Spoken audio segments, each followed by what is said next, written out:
Xin chào tất cả mọi người, mình là Martini và chào mừng mọi người đến với channel của mình.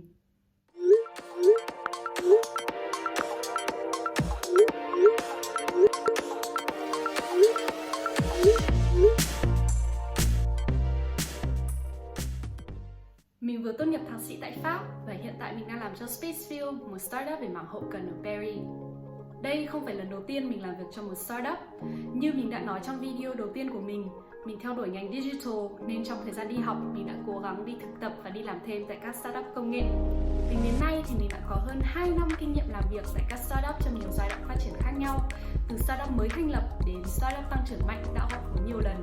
Và một điều mình nhận ra khi làm việc trong môi trường startup đó là nhận thức của công chúng về startup khá là xa so với thực tế. Vậy nên chúng mình hãy cùng nhau lật tẩy những lầm tưởng lớn nhất về các công ty khởi nghiệp trong video này nhé. Lầm tưởng đầu tiên về khởi nghiệp đó là thành công khi khởi nghiệp rất dễ. Khi mà tất cả các báo đài, TV và mạng xã hội liên tục nhắc đến những thành tựu của các công ty khởi nghiệp thì cũng không quá khó hiểu khi mọi người nghĩ rằng ai khởi nghiệp cũng sẽ thành công. Nhưng mà mọi người có biết rằng Amazon, một trong những startup thành công nhất thế giới, đã lỗ liên tục trong 5 năm đầu không? Amazon đã sống sót qua những năm đầu đầy thử thách nhờ hai điều. Thứ nhất là nhờ tiềm năng phát triển của công ty với những sản phẩm thực sự tương ứng với nhu cầu của thị trường. Và thứ hai đó là nhờ sự tin tưởng của các nhà đầu tư đã nhìn thấy tiềm năng phát triển của công ty từ sớm. Sự thật là hầu hết các công ty khởi nghiệp đều chết sau vài năm, hoặc vì sản phẩm không gặp được thị trường, hoặc vì thiếu vốn. Các công ty khởi nghiệp chết nhiều đến mức mà trong tiếng Anh có hẳn một cụm từ để chỉ hiện tượng này, đó là Valley of Death, dịch ra tiếng Việt là thung lũng tử vong. Nghe hơi đáng sợ phải không mọi người? Thật sự là khởi nghiệp rất khó vì tất cả mình đều phải làm từ con số 0. Nhưng cũng chính những thử thách này mới khiến cho khởi nghiệp thú vị. Khi làm cho một startup, bạn sẽ tìm thấy niềm vui trong những điều nhỏ nhặt, như lần đầu tiên nhìn thấy website của mình live hay lần đầu tiên nhận được review tốt từ khách hàng. Mỗi thắng lợi nhỏ lại tiếp thêm cho mình động lực để đối mặt với những thử thách trước mắt. Lầm tưởng thứ hai về khởi nghiệp đó là các công ty khởi nghiệp có rất nhiều tiền. Ok, đúng là Tiki vừa gọi vốn được 130 triệu đô, còn Grab thì gọi được những hơn 1 tỷ đô trong năm vừa rồi. Nhưng mà đó chỉ là số nhỏ thôi mọi người ạ. Các nhà đầu tư chỉ tập trung vào một phần nhỏ các công ty khởi nghiệp đã có được những sự thành công nhất định. Còn phần lớn các công ty khởi nghiệp hoàn toàn nằm ngoài radar của các nhà đầu tư và chúng đều rất là nghèo. Khi mình làm ở Rocket School, một startup mới thành lập, team mình cũng có 5 người đã phải chia nhau duy nhất một chiếc bàn làm việc trong một văn phòng chỉ có 9 mét vuông trong suốt một năm. Khi công ty mới thành lập có rất nhiều khoản chi tiêu vì cái gì cũng chưa có, cái gì cũng phải làm từ đầu. Cùng lúc đó thì công ty lại có rất ít vốn vì chưa có nhiều danh tiếng nên chưa có nhiều khách hàng. Nếu công ty thi hành tốt thì sẽ kiếm được đủ khách hàng để tiếp tục vận hành hoặc thuyết phục được các nhà đầu tư xuất vốn để tiếp tục tăng trưởng. Còn nếu không thì sẽ đến lúc phải dừng bước như mình đã nói lúc trước. Nghèo thì có cái khổ nhưng cũng có nhiều cái hay mọi người ạ.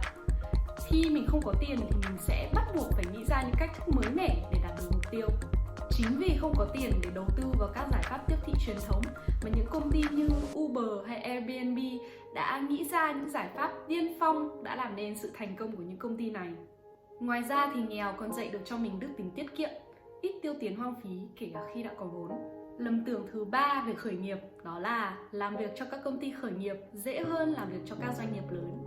Khi nghĩ đến môi trường làm việc tại các công ty khởi nghiệp, có thể bạn sẽ nghĩ đến những văn phòng được trang trí nhiều màu sắc, những không gian rộng và đẹp lung linh như Airbnb. Ngay tại Việt Nam, VNG vừa xây trụ sở mới được lấy cảm hứng từ các công ty ở Silicon Valley với đầy đủ ghế lười hạt đậu, bàn bi lắc, quán ăn, quán cà phê, phòng tập gym, vân vân. Hình ảnh này có thể khiến nhiều người nghĩ rằng làm việc tại các công ty khởi nghiệp bớt căng thẳng hơn làm việc cho các doanh nghiệp lớn với nhiều thời gian để thư giãn và giải trí. Sự thật là làm việc cho startup có rất nhiều thử thách. Thứ nhất là sẽ không có ai giải thích cho bạn phải làm gì hay làm thế nào là đúng. Bạn sẽ phải tự tìm tòi và giải quyết tất cả các vấn đề mà mình gặp phải. Trong khi đó, các doanh nghiệp lớn sẽ có sẵn những quy trình mà bạn có thể áp dụng và bạn sẽ được đào tạo và quản lý chặt chẽ bởi sếp và đội ngũ nhân sự. Thứ hai là khi làm một startup, bạn sẽ phải đảm nhiệm nhiều trọng trách cùng một lúc. Trong khi đó, tại các doanh nghiệp lớn, công việc được phân chia rõ ràng và mỗi nhân viên đều có một trách nhiệm cụ thể. Khi mình thực tập ở Rocket School, một startup chuyên đào tạo về kỹ năng số, team mình chỉ có 5 người và mình vừa phải tuyển sinh, vừa phải làm marketing, vừa phải dạy học. Nhiều khi bạn sẽ còn phải làm những việc nhỏ nhặt mà bạn thậm chí chưa bao giờ nghĩ đến. Ví dụ như lúc chúng mình mới tìm được địa điểm đào tạo, cả team đã dành cuối tuần để sơn tường, lắp bàn ghế và sửa soạn mọi thứ để chuẩn bị đón học sinh. Nhưng mà chính những trải nghiệm đó mới khiến mình thấu hiểu được cách vận hành một công ty.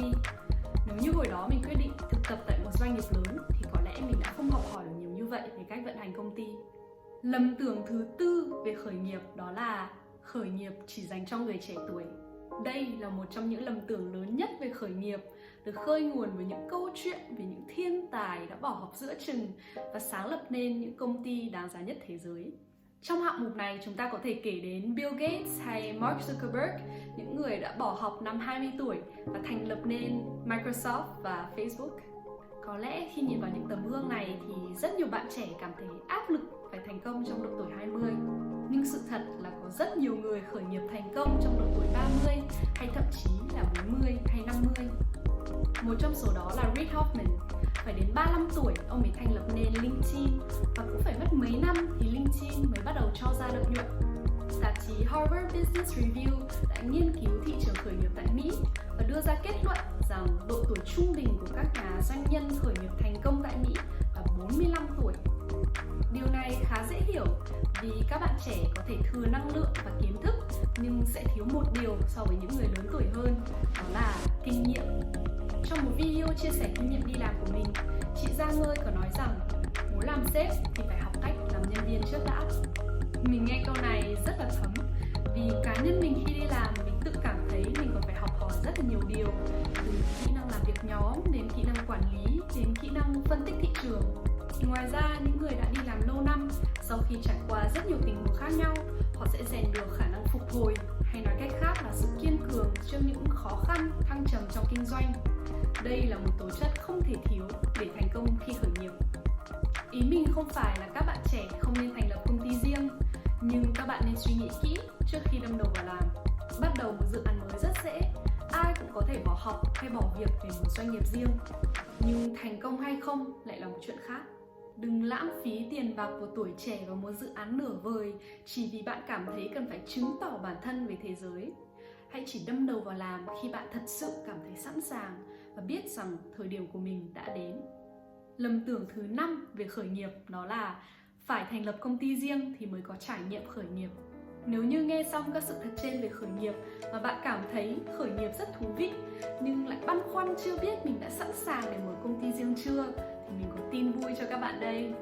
Các bạn hoàn toàn có thể trải nghiệm khởi nghiệp khi gia nhập các startup với tư cách là nhân viên. Cá nhân mình cũng là nhân viên ở startup trong hơn 2 năm qua và mình đã có cơ hội được làm việc ở các startup trong một giai đoạn phát triển khác nhau. Và gia nhập startup ở mỗi giai đoạn phát triển thì đều có cái hay của nó. Khi làm tại các startup mới thành lập thì bạn sẽ được tham gia định hướng kinh doanh và định nghĩa concept sản phẩm.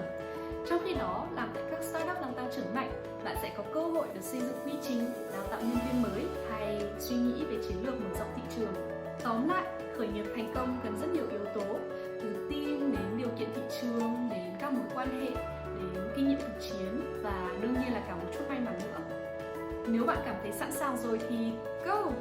Còn nếu không thì ở Việt Nam nói riêng và trên toàn thế giới nói chung có rất nhiều startup đang cần tuyển những tài năng có thể giúp họ phát triển. Vậy nên mọi người đừng ngần ngại mà hãy cho các startup một cơ hội nhé. Vừa rồi là 5 lầm tưởng lớn nhất về khởi nghiệp qua con mắt của mình. Nếu các anh chị em trong làng khởi nghiệp thấy mình đã bỏ sót điều gì thì hãy kể cho mình nghe trong phần bình luận nhé. Và nếu các bạn có thắc mắc gì về khởi nghiệp thì cũng đừng ngần ngại mà hãy comment ở bên dưới. Nếu như các bạn thích video này thì hãy cho mình xin một cái like và subscribe và chia sẻ video với 2 người bạn của mình. Và cũng đừng quên follow mình trên Facebook, Instagram và TikTok. Hẹn gặp lại mọi người vào video tiếp theo của mình. Bye bye!